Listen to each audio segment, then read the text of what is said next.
I was literally in tears because I thought that it was the end of the band. There's no way to actually understand how bad it was if he wasn't there. If I asked you to make a list of the absolute worst things that could happen when you're making an epic progressive metal album that requires your complete focus, you might say things like the tape machine itself turning on you, chewing up the master tape and spitting it out on the floor in a tangled, unplayable mess. You spend hours or days getting the perfect drum sound, and then someone swaps one of your best overhead mics for a piece of junk behind your back and then lies about it to your face. And to top it all off, what if all those problems burn through so much time that you get dangerous behind schedule and you might blow the budget before you even finish the record? These are the types of nightmares that keep producers and bands up at night. Well, today we're going to watch what happens when that nightmare becomes a reality for one of the greatest metal bands of all time.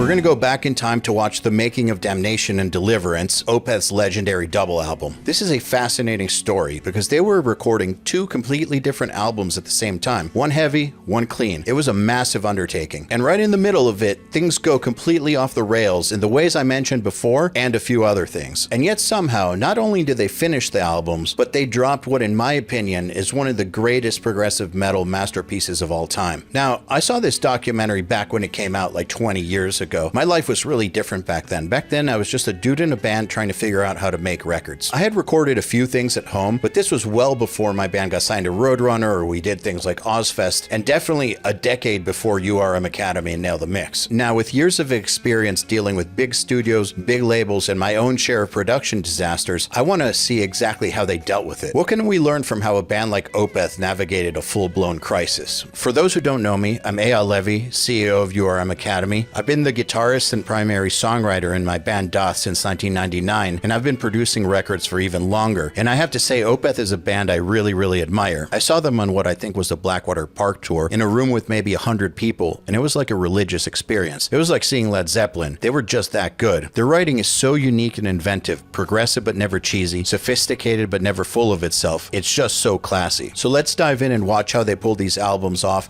and see what we can learn when everything goes wrong.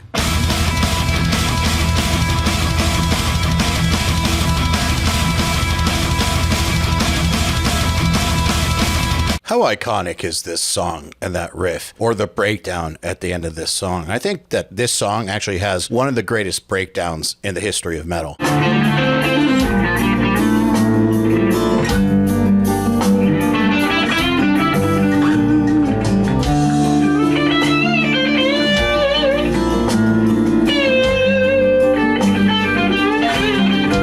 Can we take a second just to appreciate Michael's guitar playing? He is one of the best lead guitar players in the game, and he doesn't even shred. I'm not really a fan of bluesy playing. Sorry, I'm just not. But there's something about the way that he bends and the way he phrases in his tone that's just so classy, so good. Not to mention, his acoustic playing is off the charts. Playing acoustic that well is actually really hard to do, and it's a completely different style, but he fucking owns it.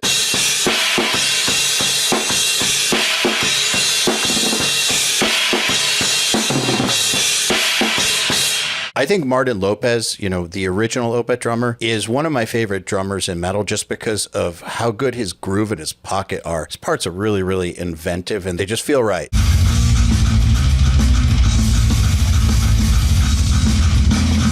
Martin Mendez is a great bass player. And what I really like about his style is that he knows when to keep it simple and he knows when to do an independent bass line. So there are times where he will play what the riff plays because that's the right thing to do. I mean, sometimes in metal, bass has to match the guitar riff exactly. It's a rule, but it doesn't always have to. And there's a shortage of really good bass players in metal. What I mean by that is that most bass players in metal just are guitar players who play bass, or they're just playing the riffs on the bass, which is okay a lot of the time, but an actual bassist can do independent bass lines and thinks like an actual part of the rhythm section. And one of the secrets to Opeth's sound, I think, is just how good the interplay is between the bass and the drums. Hats off to this Martin. They have a lot of Martins and have had a lot of Martins in that band, but this Martin in particular, I think, is one of the best bassists in the game. We start actually putting the songs together because when we get to the studio, we don't have finished songs, so we have to put them together right there, like rehearse a bit and, put the click and so on. And then we record the drums. That's wild to think that a band with songs as intricate and complex as Opeth would show up to the studio without their songs totally finished. Wow,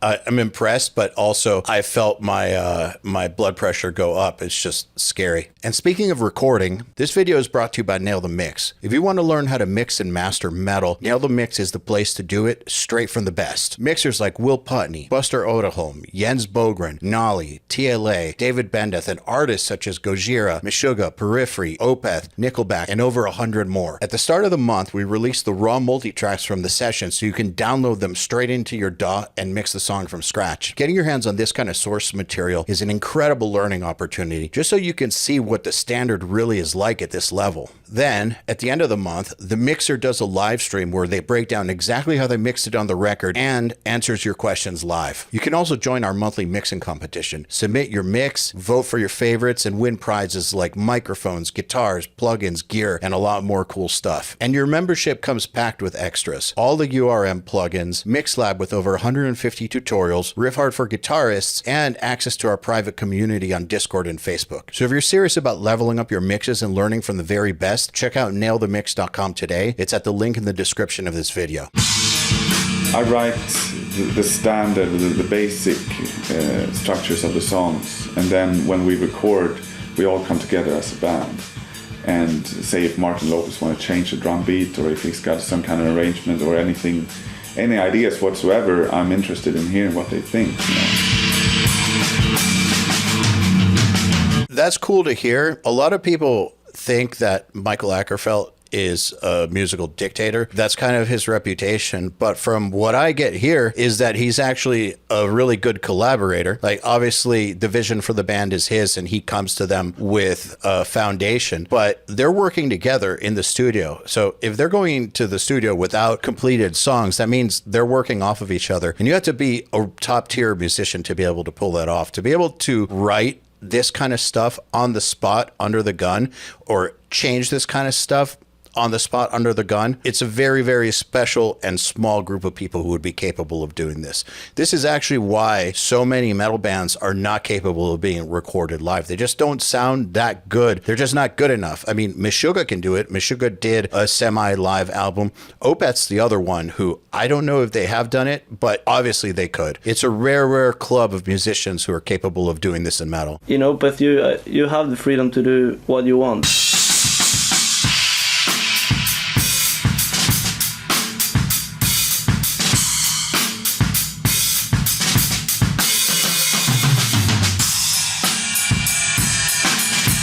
Such good feel, really.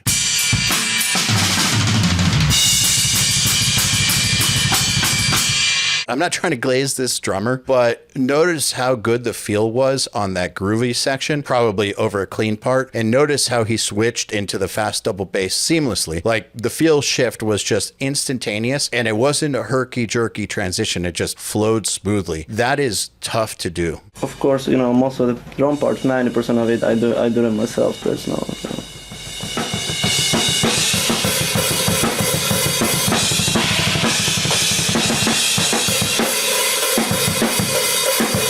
That's the breakdown I was talking about. Think about this. This is a part of a song that you can recognize just off of the drum beat alone. You don't even need to hear anything else. Just hearing that beat, you know. If you know, you know. You know which part this is. I feel like there are some parts by some bands where they're so perfectly written that if you take any of the instruments and solo them, it'll still be obviously that song. And this is one of those examples.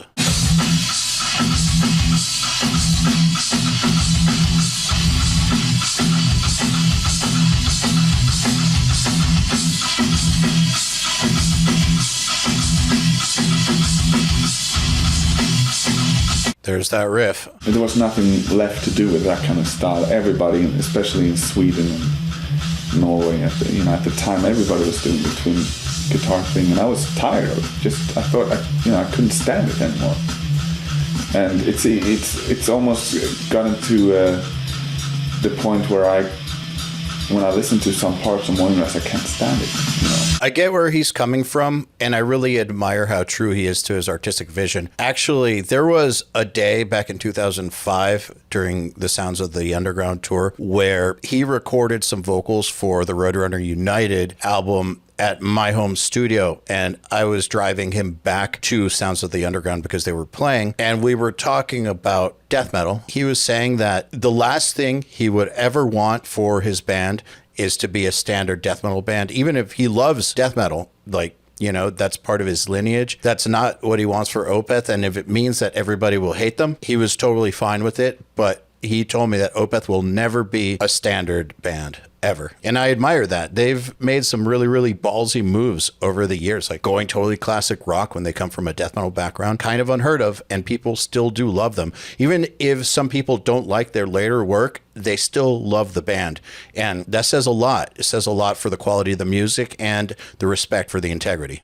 Nothing worked in that studio, and the guys so unprofessional. And when you pay the money that you pay for recording an album, and when you take it as serious as we do, it's like a punch in your face. I know what he means. I was involved in the recording of a pretty popular band's EP many years ago, and we went to a big studio to record drums on their SSL board. And one of the channels, well, actually, multiple of the channels were dead. And we actually didn't have enough channels to record the full drum set on. It needed to get repaired. And it took 2 days to get the tech in to repair the channels on the board and get it working. That is just what happened. It took 2 days. And for sure, that cut into our time. But the worst part is they didn't even refund the money for those 2 days. So the punch in the face, I know exactly what he's saying. That's what it feels like when you're paying a lot of money for this service and the place does not have their shit together. It is infuriating. Yeah, we had a lot of problems in Maximum Studios.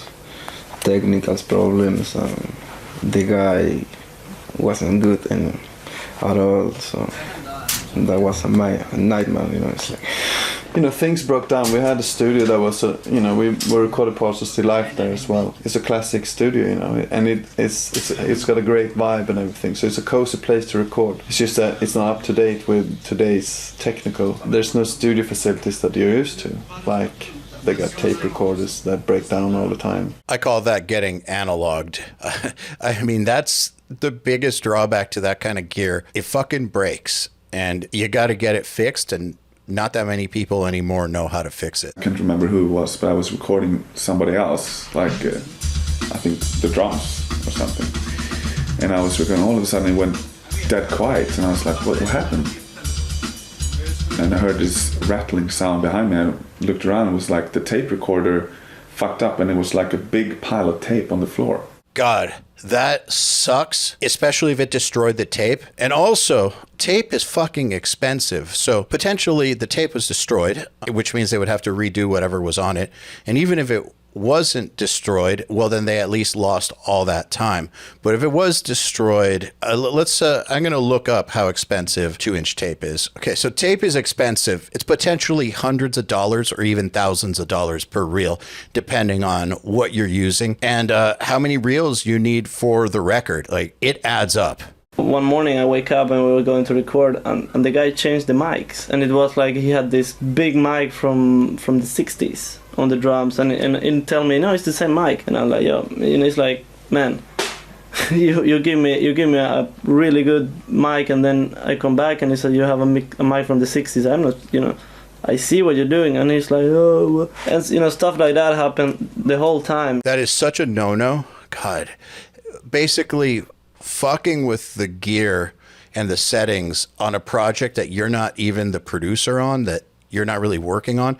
Now, keep in mind, the guy that they're talking about, I'm 99.9% sure that it's just the person who owned the studio and who might have been like the studio engineer, in that if something broke or whatever, they would help fix it, or they would help provide microphones or help set things up, basically like an in-house assistant, but by no means the person making the decisions. So to change the mics on a drum set on somebody behind their back is just like, that's a cardinal sin. And then to lie about it, that's even crazier. And it could just be that, he was trying to make it better. Like they were saying it was like a vintage studio. So maybe he was trying to use a vintage microphone and he thought that would be better. But to just do that without asking is nuts. Like I could see somebody actually getting fired for that. In some cases, I know some people that are super volatile in the studio. Someone could get attacked for that. Not that I'm advocating for that, but I have seen shit go down over less. Fucking with people's settings is, God, that's just such a no-no. You do not do that. We had to start early in the day,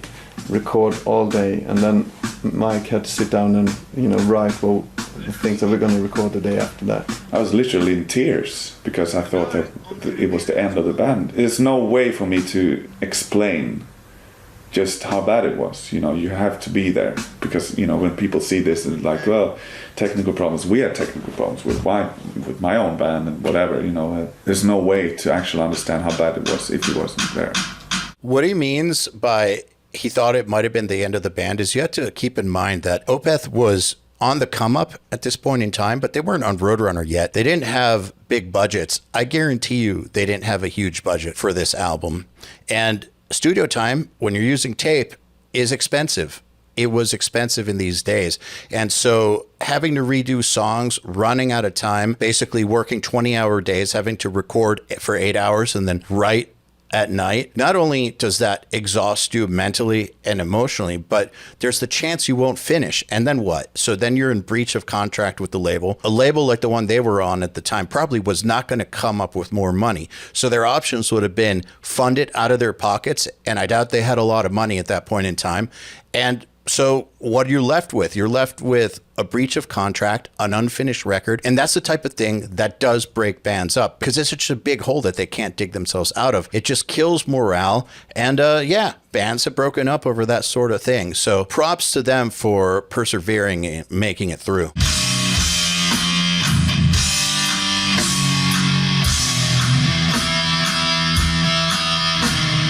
Proof that you can still be heavy with a 6-string in not low tuning. I don't know if that's standard. I know they have a lot of stuff in standard. I don't know if that's D or what, but it's definitely not drop G.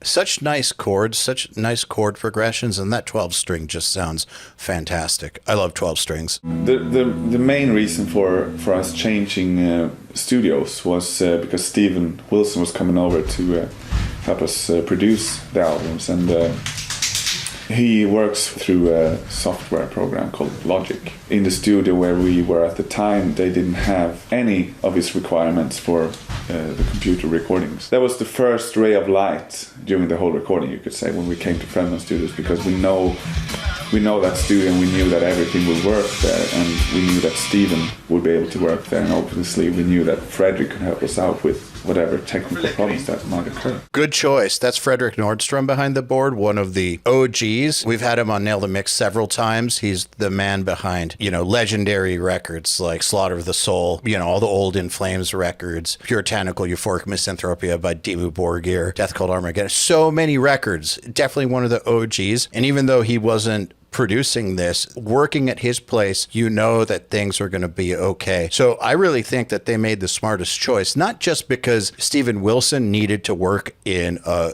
computer modern environment, but also because the vibe at that other studio with all those problems and the type of headspace that they were in and the fact that they probably felt like they were basically driving the car off a cliff, changing the environment and going to a place where everything works and you're with a competent staff, not just competent, but great staff, that's got to be such a relief and such a breath of fresh air. And there's light at the end of the tunnel. So that was the real reason for the change. And since we moved into Fredman Studios, even though we were tired and everything was fucked up, it was a bad mood and all that stuff, now at least we knew that the whole technical aspect of the recording would work. And that was up to us. Just finish off the album and try to make it as good as possible. It's hard enough of a job to write and record a great album. To play it, to write it, to make the right production choices, that's hard enough. Also, dealing with the gear falling apart around you is just not conducive to doing your best work, to put it lightly. You have a big music vision, so you can learn a lot from that. Very nice.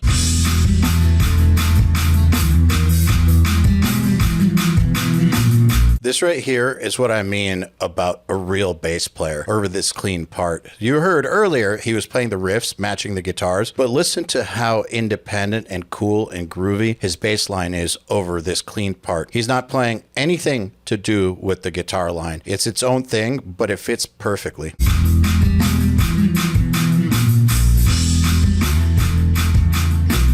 Why did I choose to work with them again? I certainly enjoyed Blackwater Park. I enjoyed working on it. I think we made a very good record. That's Steven Wilson. He's the man behind Porcupine Tree. He's a genius. I don't know anyone who knows about him who doesn't think he's a genius. And he definitely helped produce some of these earlier Opeth records and is a big part of why they came out the way that they did. So much respect for him.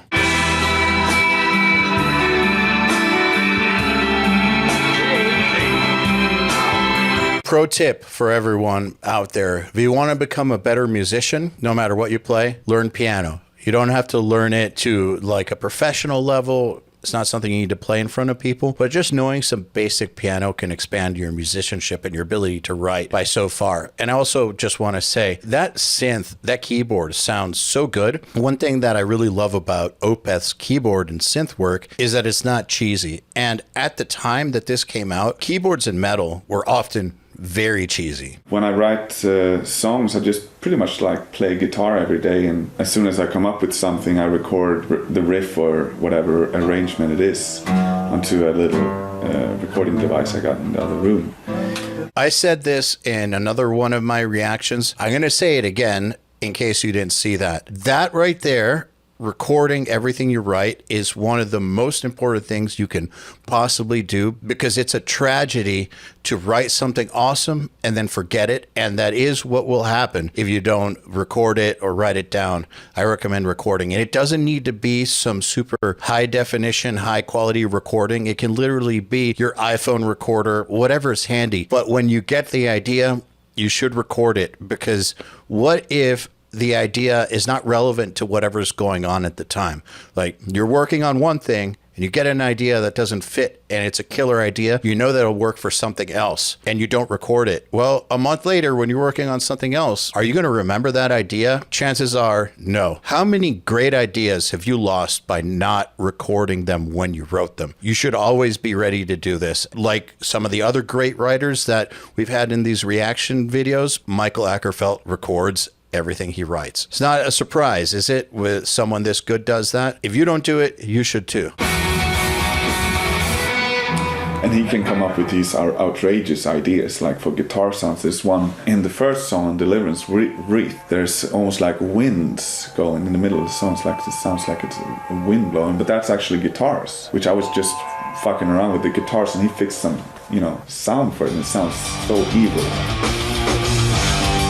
You know, when you have the right producer teamed up with the right artist, it's basically like magic. But that's one of the reasons, in my opinion, for why getting a good producer is a great idea. They're going to help you hear things that you would not have come to on your own, because a band is very much in their own box. And it's very hard to see outside of that. A producer can help them use their skills and their sound and what they've already got going, but expand it or take it to places that were better than they would have on their own.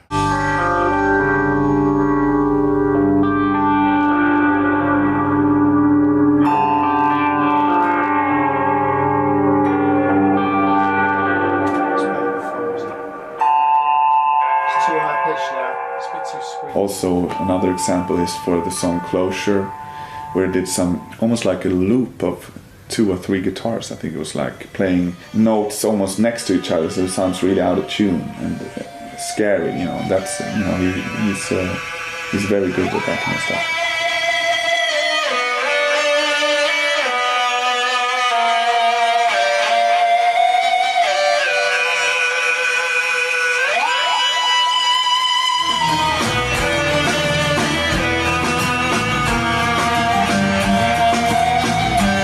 EBow is one of the coolest guitar effects ever invented. And right here, I think that they're using the setting that adds a little bit of distortion. There's like 2 settings, which is like normal to the right, or you flip it, the switch the other way. And it does the same thing. It sustains the string, but it adds just a little bit of dirt to it. That sounds to me, or like a harmonic. I'm not exactly sure, but it sounds nastier in the best possible way. And that's what they're using right here. It's cool because, guitar, even though it can sustain, it's not like a bowed instrument that can have infinite sustain. And sometimes that limits you on what you can do with melodies. Now, an EBow comes in to take care of that, because you can have long melodies or long melodic sections with long notes that don't decay at all, kind of like if you were playing a bowed instrument. I recommend anyone who doesn't have one, if you want to write some interesting stuff with some really cool sounds that involve long notes that sustain infinitely, get an EBow.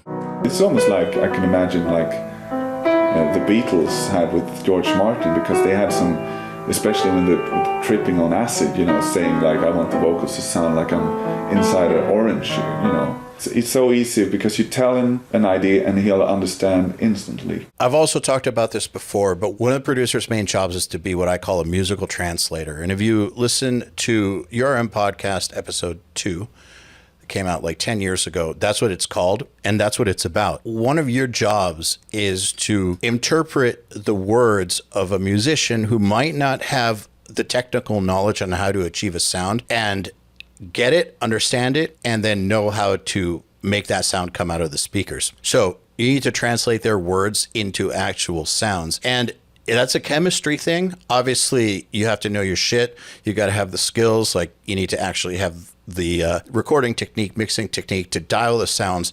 But the chemistry thing has to do with you understanding what the person you're working with is saying and doing it the way that they mean it. That's the part that's really hard to quantify. Like, some people either have chemistry and are a good pair, and some aren't. And clearly, Steven Wilson and Mike Ackerfeld have great writing and great production chemistry. So that is, some bands, I know they have the songs written perfectly well. They know exactly what they're doing all the time. All they need to do is go in the studio and record it. We do that the first couple of weeks when we record what we have written, basics.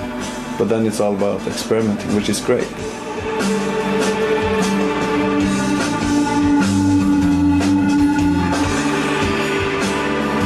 So I think what he just mentioned is really important to note. There are some bands who basically have everything done, and then they might even have a demo for the album. Kind of like Arcspire, for instance. Arcspire, you see that they make the demo. They basically record the album before the album. Then they go to the studio and they make a better version of that album.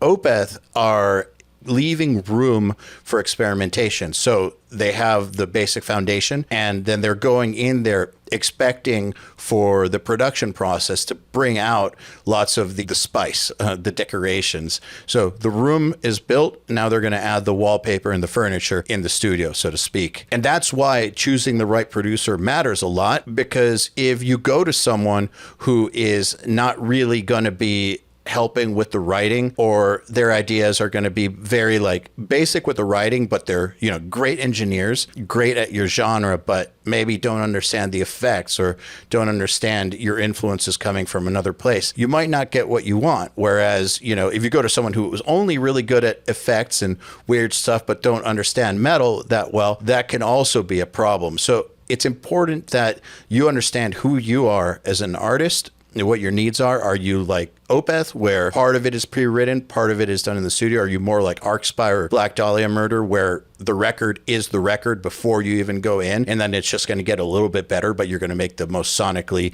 impressive version of what you already came in with? Which are you? Which are you closer with? And when you choose who you're going to work with, make that choice accordingly. The idea was to do a real heavy album. But I think Mike had all these acoustic parts and mellow parts that I didn't know what to do with. So somebody came up with the idea to, why don't you put out 2 albums at the same time, a heavy one and a mellow one. And, we all thought it was a good idea.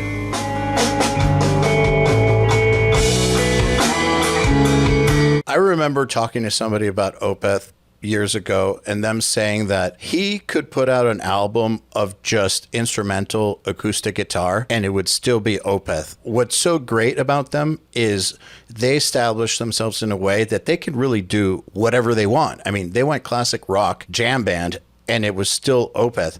And then they came back to death metal and it was still Opeth. So them putting out a heavy and a soft record at the same time is very on brand.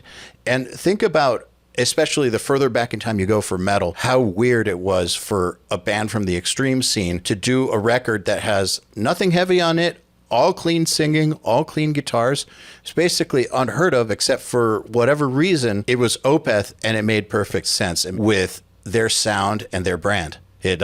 It works. Damnation pretty much was just a way for me to get closer to the influences of the 60s and 70s that I always have been influenced by, even when I write heavy material. It's just that this time I'm closer. It sounds more like those bands, you know. See, they were already going in the classic rock direction even back then. And like he said, classic rock is one of their biggest influences. It is in their DNA.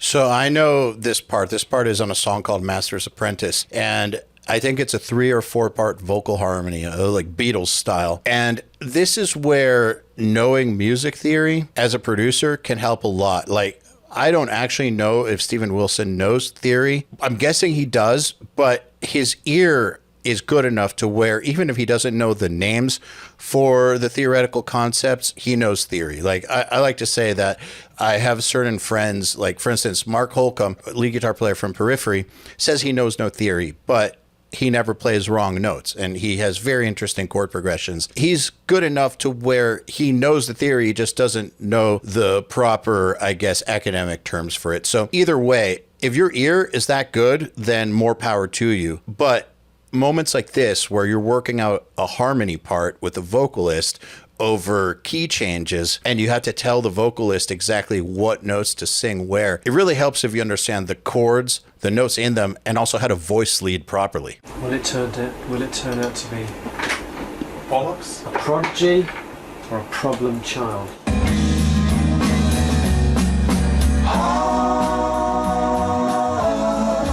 There it is. That's what I'm talking about. If you know your theory, you know your arrangement, you can do stuff like that very, very easily. And the people you work with are going to trust you a lot more. So as you saw right there, they were saying, time to see if this is going to be, good or total shit. So Michael trusts him. Michael is going with Steven's ideas on this. And obviously there's a chance that it'll be bad and they'll just ditch it. But working with a producer that you trust musically is such a good thing, because then you can take these leaps of faith, and even though you might not know where it's going, you can trust that the person giving the idea knows where it's going, and this is a great example of that. It's going to be nice. It's going to be nice, yeah. Some tuning? A bit more tightening up, a little bit of tuning, and it'd be great. I'm just wondering whether I shouldn't add my voice to the mix. Yes. Oh, fuck that one to get the C, isn't it? It's hard. Yeah. So it's not just me. It's not just you, man. No, yeah. I think the tune will fix that. So let's do the third. Okay, here we go. Yeah.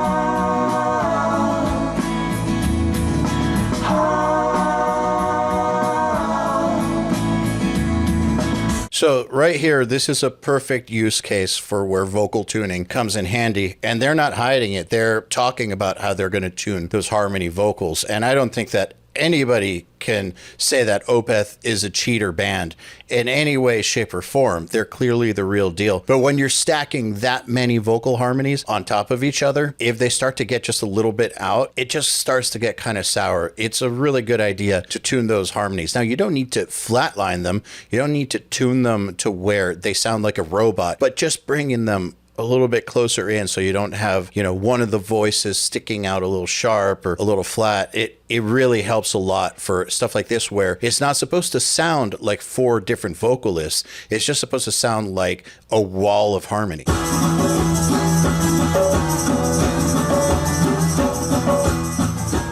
I've been playing percussion since I'm 4, I think. Like South American, Uruguayan percussion.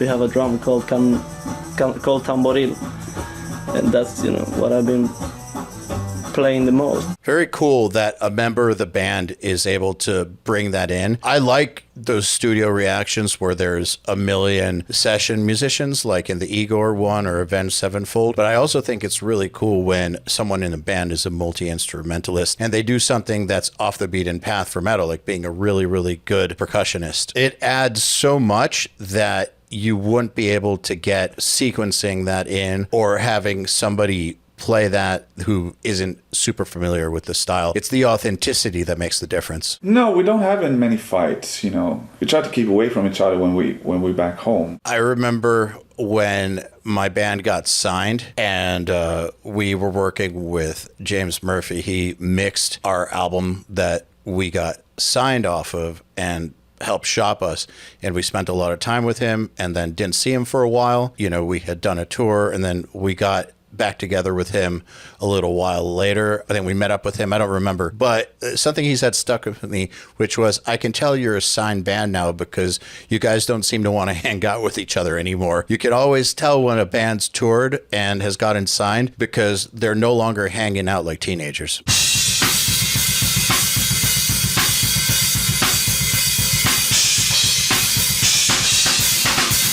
Can I just point out how consistent his kick work was through that whole passage? I know it wasn't the fastest thing ever, but that was some consistency. I never listen to music and just listen to the drums. I just listen to the whole thing. I think that's a key detail, what he just said, that he doesn't just listen to drums, he listens to the whole thing. One of the things that frustrates me the most when dealing with musicians are instrumentalists who only listen to bands to hear their own instrument. Those tend to be the worst writers, actually. So if you're working with, like, say, a lead guitar player who doesn't appreciate songs or pieces of music, only appreciates guitar players, you can bet that their guitar solos are usually not going to be that well written if that's what they do, because their influences are so narrow and they're so based on just one thing, which is playing. I appreciate that even though he loves drummers from all different genres, different nationalities, different cultures, just all kinds of different drummers, he's listening to the piece of music as a whole. And I think that's a big part of why his drum parts are so good and so musical. And then I just changed the whole drum set and did this. Not little drum set, but different with one kick. It's a wise move that they use two different drum setups for the heavy and the soft album. I guess they could have gotten away with using the same drum kit, but when you're miking up drums, you're miking them for a specific purpose. And also, I know from drummers, they use their setup in a certain way for a certain type of playing. For the lighter album, it makes sense to take a totally different approach. And that can be everything from your choice of overhead miking, if you're using space pairs or XY, or like how you're going to mic the rooms. Like if you actually go the distance to use a whole different drum setup, you can really customize the sound and get it much closer to what's appropriate for the softer album as opposed to the metal one. I think all of us have the same right to say what we want, but I know it feels like Mike, of course. Mike is the main head in the band, I think. So, but I mean, he'd never do something without to ask us. So, I think all of us have the same right to say anything.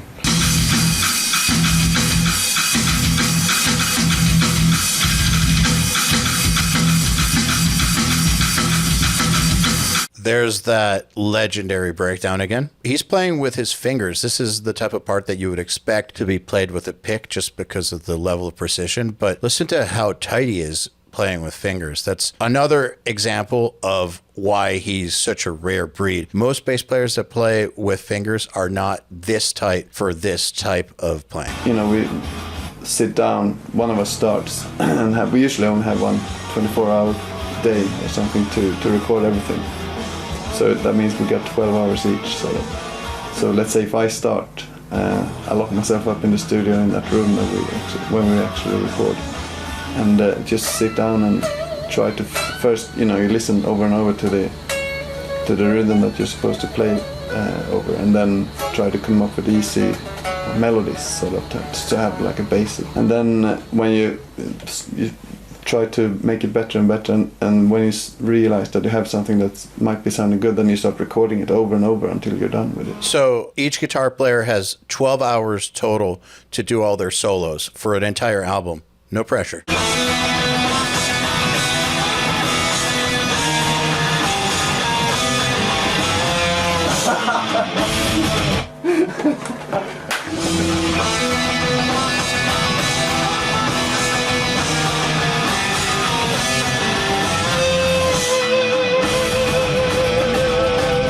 That's really cool with Peter hitting the harmonic, because I guess Mike can't physically hit it at the same time. I like that kind of teamwork.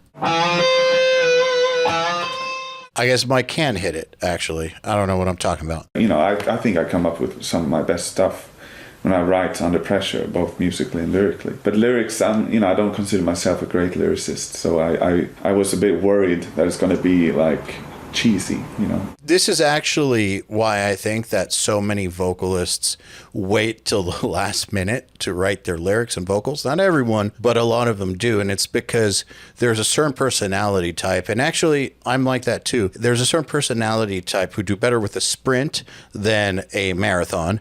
They are good in spurts and they're good under pressure. Like, it activates the creative part of their brain for whatever reason. There's some people who are not like that, who are just slow and steady wins the race. But there are others who they need to feel that fear to get their best work. Contemplate this change,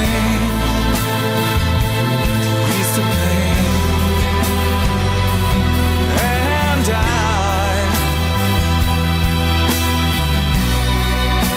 step out of the ring,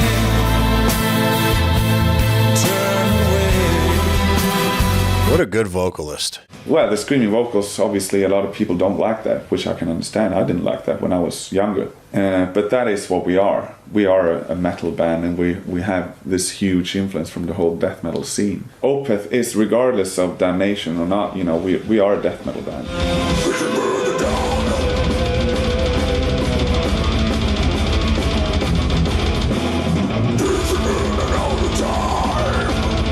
His death metal voice is just as good as his singing voice. It's just out of this world.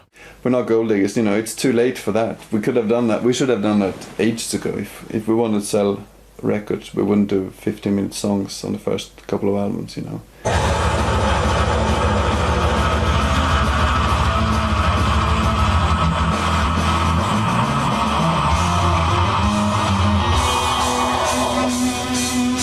That's some good breath control.